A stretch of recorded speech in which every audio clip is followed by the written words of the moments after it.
Chapter 25, House Guests. There were just a few days left before Thor was supposed to leave for the animal rescue.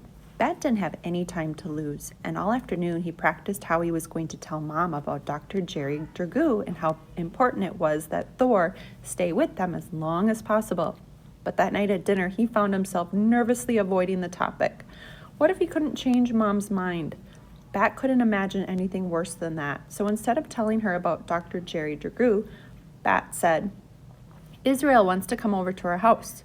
"Who's Israel?" asked Janie, dipping her chicken chunk into barbecue sauce. "He's a kid in my class," Bat said. "Bat, honey, that's great," said Mom. "Is he your friend?" Janie asked. Bat considered that question. Was Israel his friend? Israel was nice to him. He was interested in some of the same things that interested Bat. He didn't seem to think that Bat was weird, and he wanted to visit. "I don't know," Bat said. "Maybe he is." "That's kind of a big deal," said Janie. "You've never had a friend over before." "Yes, I have," Bat said. "Ezra comes over all the time." "He's my friend, not yours," Janie said. "He can be your friend and Bat," said Mom. I thought you said Ezra's annoying," Janie said. "He is annoying," said Bat, "but so are you, and you are still my friend." "No one is more annoying than you," said Janie, "but I guess you're my friend too." "Neither of you is annoying," said Mom. "And Bat, I think it's great that you want to have a friend over." "Well," said Bat, dipping his chicken chunk in ketchup, "it was Israel's idea, not mine. He wants to meet Thor." At that moment, Thor was just where he should be, tucked in his pouch, warm against Bat's chest, and remembering Thor made Bat nervous all over again. "I think it's a great idea, no matter whose it was," said Mom. "I'll call Israel's parents to set something up, maybe Saturday?" "Whenever," Bat said. And then he said, "Mom, is there something else, too?" "What is it?" Mom had a chicken chunk in her hand, already dipped in sauce, but she set it down. "I wrote to a world skunk expert," Bat said. The words came out so fast and loud because they were important. "I wrote and asked him about keeping Thor as a pet because I don't want to send him to the rescue people. I want to raise him here at our house. I love Thor. I think maybe he loves me too, and I'm not ready to give him away." "Oh, Bat," Mom said, "how on earth did you find a world skunk expert?"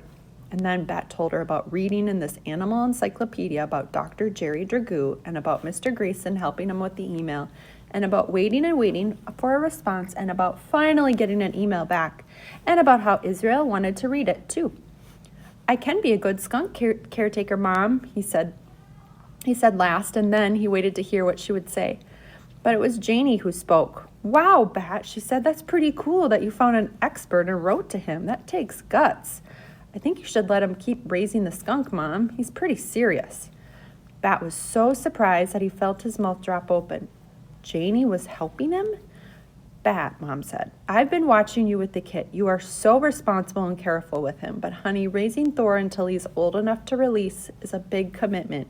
He'd have to stay with us all through the rest of the school year and through summer as well." That sounded wonderful to Bat. "The longer the better," he said. "You say that now," Mom said, "but what if you get tired of feeding and cleaning up after him? And what about when he gets bigger and he's awake more of the time?"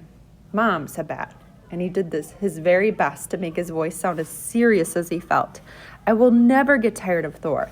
That would be just like getting tired of me and Janie." Mom laughed, and then she reached over to squeeze Bat's hand. Then she shook her head, which Bat knew was the sign for no, and he felt his eyes stinging with unspilled tears. But she said, "Beautiful Bat, you have become an excellent skunk caretaker. You have been dedicated. You have found a way to contact a skunk expert. I have to admit, I am impressed.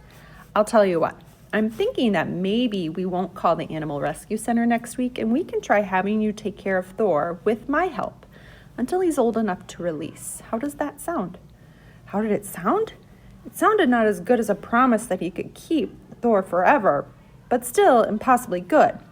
Bat felt like he was vibrating on the inside. He was so happy. He wanted to jump up and whoop with joy.